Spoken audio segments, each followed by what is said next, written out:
नमस्कार. आज आपण श्री स्वामी समर्थ प्रकट दिन या सोहळ्याबद्दल बोलणार आहोत.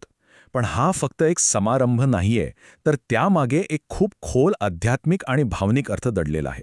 चला तर मग आपण सगळे मिळून या दिव्य अनुभवात सामील होऊया.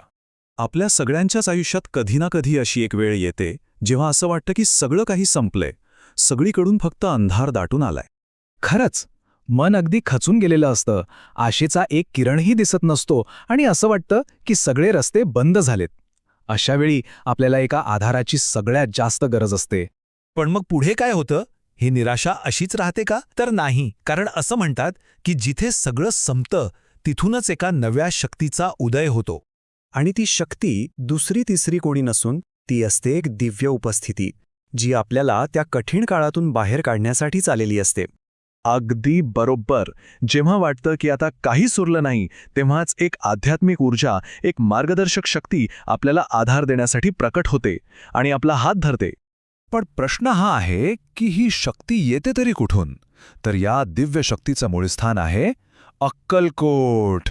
अक्कलकोट म्हटल्यावर नाव ओठांवर येतच, श्री स्वामी समर्थ महाराज. फक्त नाव ऐकलं तरी कसं मनात एक वेगळीच सकारात्मक ऊर्जा येते, नाही का? आणि ही शक्ती काही मोजक्या लोकांपुरती मर्यादित नाहीये. स्वामींनी तर हजारो नव्हे लाखो भक्तांच्या आयुष्यात आशेचा एक नवा किरण आणला. त्यांचं आयुष्य जणू उजळून टाकलं. तर आता वळूया या खास दिवसाकडे, या दिवसाच्या महत्वाकडे. कारण हा फक्त एक दिवस नाहीये, हा तर आहे श्रद्धेचा एक खूप मोठा उत्सव. पण प्रकट दिन म्हणजे नक्की काय? हा फक्त एखादा वर्धापन दिन किंवा जयंती नाही. हा आहे श्रद्धेचा उत्सव, भक्तीचा एक अथांग महासागर आणि सगळ्यात महत्त्वाचं म्हणजे आपल्या आतल्या विश्वासाचा पुनर्जन्म.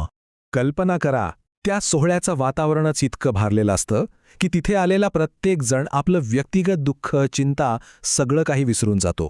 तिथे उरतो तो फक्त आणि फक्त सामूहिक श्रद्धेचा आणि भक्तीचा अनुभव. आणि हे सगळं का होतं? कारण एक साधा पण ठाम विश्वास, एक सत्य जे प्रत्येकाच्या मनात कोरलेलं आहे की काही हो, स्वामी आहेत आणि ते नेहमीच आपल्या सोबत आहेत.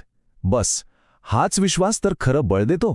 आता आपण बोलूया त्या एका वचनाबद्दल, स्वामींनी आपल्या भक्तांना दिलेल्या त्या सर्वात शक्तिशाली आश्वासनाबद्दल, जे आजही लाखो लोकांना प्रेरणा देतं. आणि ते वचन आहे, भिऊ नकोस, मी तुझ्या पाठीशी आहे. अंगावर काटा येतो ना? हे फक्त शब्द नाहीत, हे एक अभयवचन आहे. एक असं आश्वासन की आपण कधीही कोणत्याही परिस्थितीत एकटे नाही आहोत. खरं तर या वाक्याचं महत्त्व शब्दात मांडणंच कठीण आहे. अनेकांसाठी तर हे वाक्य जगण्याचा आधार बनलंय. एक असं तत्त्व जे प्रत्येक संकटात धीर देतं, पुन्हा उभं करतं. बरं, आता आपण येऊया या सोहळ्याच्या शेवटच्या पण सगळ्यात महत्त्वाच्या भागाकडे, तो म्हणजे भक्तांच्या आत होणारा बदल. कारण या दिवशी लोक फक्त एका सोहळ्यात सहभागी व्हायला येत नाहीत, तर ते आपल्या आतल्या भीतीवर विजय मिळवतात. ही एक प्रकारे स्वतःच्या मनावर मिळवलेल्या विजयाची एका नव्या सुरुवातीची प्रक्रिया आहे. आणि हाच तो बदल आहे.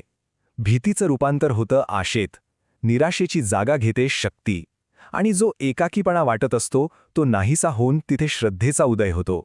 आणि मला वाटतं या दिवसाचा हाच सर्वात मोठा संदेश आहे की संकट कितीही मोठं असो, जर मनापासून हाक मारली ना तर उत्तर नक्की मिळतं. कोणत्या ना कोणत्या रूपात मदत पोहोचते.